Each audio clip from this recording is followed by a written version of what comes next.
Dan Slott is a comic book writer who has been crafting Spider-Man stories for decades, starting with Venom's Super Special in 1995. Since then, he has written over 200 Spider-Man issues across the Amazing Spider-Man series, various companion titles, one-shots, free comic book day specials, and has contributed to video games, TV shows, and movies. To keep it simple, I will call his Spider-Man bibliography mixed, writing memorable and controversial stories side by side.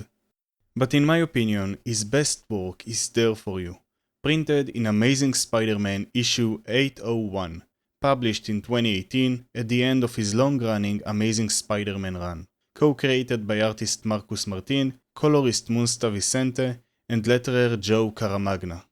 The issue opens with a short recap of Spidey's origin with "You know the story", keeping it short because there is no reason to prolong an origin retelling that we have viewed so many times in comic books, animated series, and movies.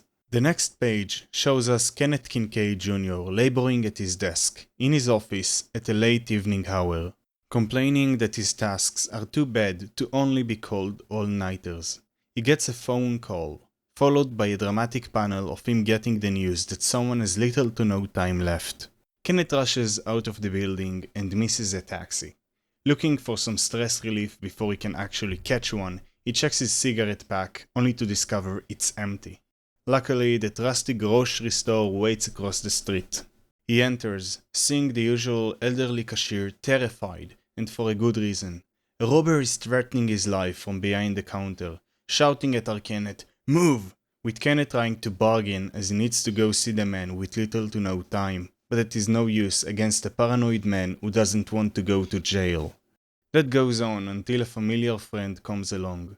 Well, not that familiar at this point. With zero regard for private property and the joke, Spidey crashes through the window with an iconic pose thanks to Kenneth, snatching the cashier and distracting the robber with remarks about his latest job in showbiz. But soon enough, he catches him and ties him up. When asked if he is going to eat him, Spidey replies that he is friendly, leaving probably the first ever friendly neighborhood note, before disappearing just as the police arrive. And of course, we continue our adventure with Kenneth? Unorthodox, but okay. He asks one of the cops on the scene if he can leave, but the cop answers that Kenneth would stay as long as they need him, and we see the terror in his eyes. At this point, the sun rises as Kenneth jumps out of a taxi and rushes into a hospital, specifically into a room filled with family and friends, most importantly his father who lies on the bed. Kenneth approaches the bed and shares a final moment with him. Later, he laments to his wife that he almost missed saying one last goodbye to his dad. That is a moment that we sometimes lack in superhero comics, and a lot in modern Spider-Man comics. But let me go on a tangent for a moment. Sensational Spider-Man Volume 2, number 40 from 2007, wherein Peter is approached by the one above all following his aunt's hospitalization, who comes and shows him a beach with some of the people that are alive because of him, and the beach is full, stretching farther than the artist can draw. That moment is amazing, and suits the theme and the mood of the issue and the storyline, but sometimes what I need to see is the little man. The overwhelming crowd on the beach blends together. They stop being individuals and become a symbol.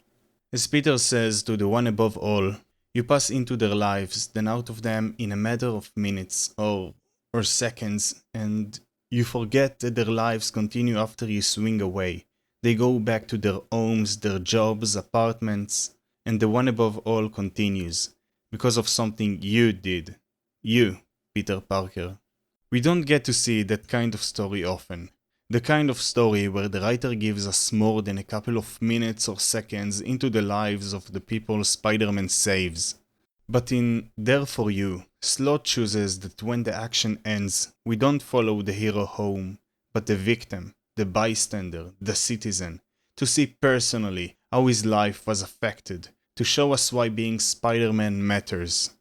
In Kenneth's case, it wasn't only saving his life from a common thug, but also getting him to see his father for the last time. But it goes even further. His life continues from the funeral to births, from problems in school to holidays and his children's big and bigger achievements, to getting old, learning to cherish it all, and finishing with getting to pay it back.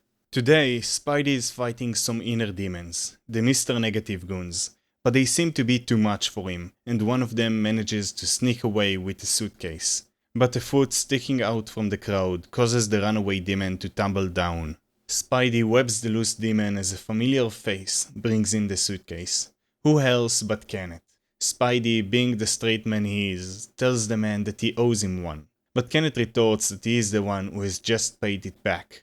Spidey is embarrassed because he helps a lot of people and doesn't remember him. But Kenneth isn't angry, and clarifies that he helped him quit smoking.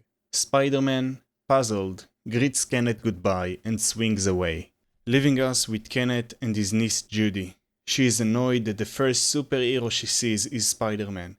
He isn't cool like Black Panther, Captain Marvel or Thor. They always save the world. But her uncle, who is way more appreciative of Spider-Man, tells her that by saving people every day, Spider-Man saves their loved ones all world. As a Jewish wisdom goes, Kol hametzil nefesh achat, כאילו הציל עולם ומלואו, meaning anyone who saves one person, it is as if they saved the whole world. He tells her that it's true that Spidey doesn't save the entire world, but he saves best friends, husbands, girlfriends, moms and uncles. The uncle part touches Judy, and she agrees that maybe Spider-Man is alright. Asking her uncle if he is coming with her, he says to her, as we move the camera to Peter, "I'll always be here for you." I love this ending for a couple of reasons. The way it uses a Jewish saying to relate to a character with many Jewish roots, the beautiful spread page of Spidey saving people, and the last panel. I might be a bit naive, but I like to look at Spidey as one of us.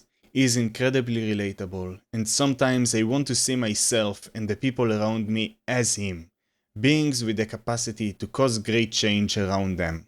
So as the issue closes with, "I will always be there for you," I look at it as Kenneth worrying for his niece in the same way Peter Parker monologues to himself about New York and its people, and in the same way we can care for each other, and the "I will" in the sentence is a promise of compassion, and our ability to save the whole world by saving one person.